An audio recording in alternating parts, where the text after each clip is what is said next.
Irishman, you chose Succession. Nah, I had Irish whiskey, though. Okay, Will Selma's out in the newsroom in Culver City with all the headlines. More on Ron Rivera and more on Thursday Night Football in just a bit. Will's face. Absolutely. Thank you. What's going on there, Kay? And guys, let's get in Pittsburgh, where quarterbacks and receivers typically, they spend time after practice developing chemistry. And sometimes in the offseason, a QB will invite his receivers to work out near their home, or you can develop chemistry the way Devlin Hodges and James Washington are doing it. That's right, the Steelers teammates go duck hunting on off days in western Pennsylvania. Whatever works, right? Well, the budding relationship is certainly showing on the field. Hodges got the start against the Browns and went 14 of 21 for 212 yards and 1 touchdown and 1 pick in the win. Washington had 4 grabs for 111 yards and 1 TD. Hodges will get the start again, this time against the Cardinals, but will Duck be the starter for the rest of the season? I'm just trying to win a game this week. To be honest with you, I hadn't thought a lot about it, so I probably don't have an appropriate answer to your question. I'm trying to figure out what I need to do with Duck this week to get out of this stadium.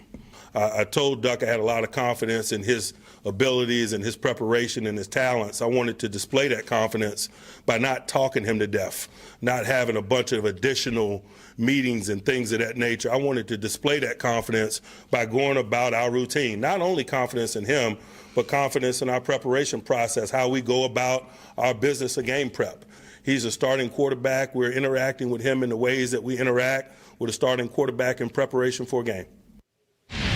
Well, Tom is one of 3 head coaches hired by the Steelers since the merger, model of consistency. Jason Garrett has roamed the sidelines for the Cowboys since 2010, but there are some people in Dallas wondering if his time will indeed be up. Owner Jerry Jones talking about the status of his embattled coach on 105.3 The Fan.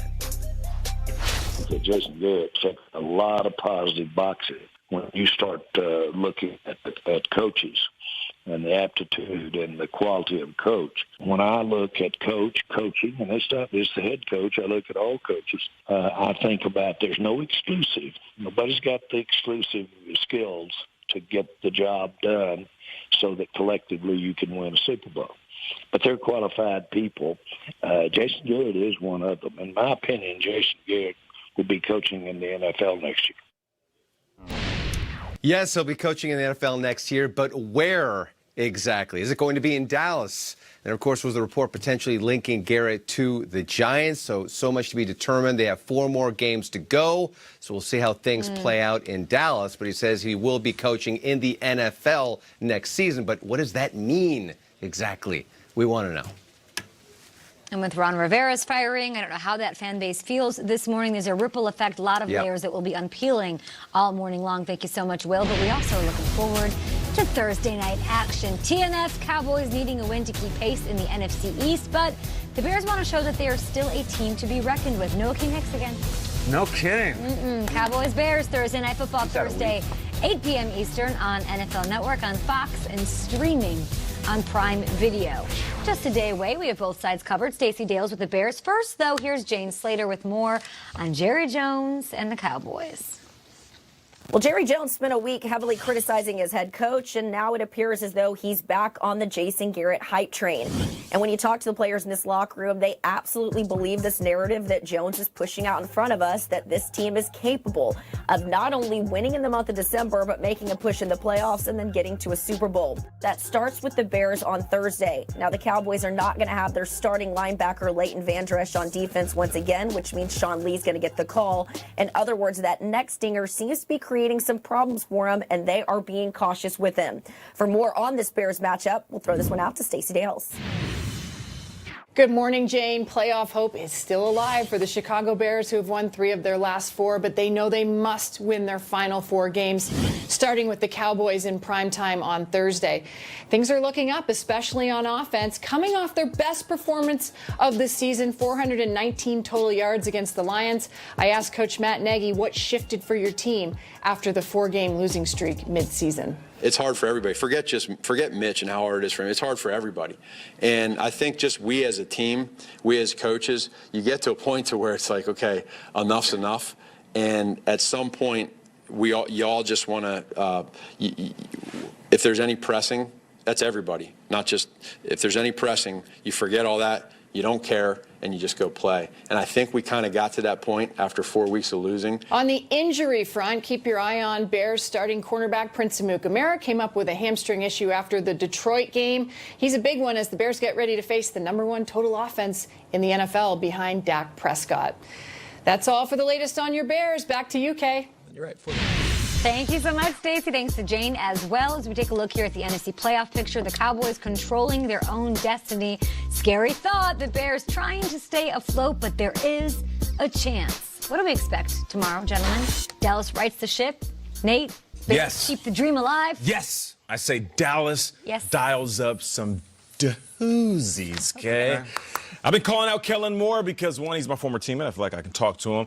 But two, I feel like they need some juice. They need some creativity. Kellen Moore, it's on you. I know all the talk is about Jerry Jones making a statement after every game.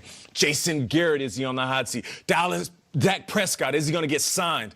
You know what, Kellen Moore? How about you take control of the narrative? How about you have the most creative game plan that you have ever called? Take every play from Boise State, take every play from the Detroit Lions, take every play from learning from Scott Linehan, and you dial it up. 'Cause you know what comes to mind when I think about this past weekend? 2 plays. The Houston, Texas trick play, which was amazing. The handoff to Duke, the handoff DeAndre Hopkins, option to Deshaun Watson, and then the Miami trick play. There's teams week in and week out dialing up trick plays. I don't want to see another Dallas game that is as granola as the lunch that I give my daughter, okay? You want rock and jock. You want him to hand it to Nelly and he throws it to DeBrat. Show me something. Dan Cortez scores the touchdown. You want to Amazing give your player. daughter Pop Rocks on the way to school? That's what Annexation you're of Puerto saying? Rico. All jokes aside, Kellen Moore, be creative, man. Be creative because as hot as Jason Garrett's seat is, you see this business, man?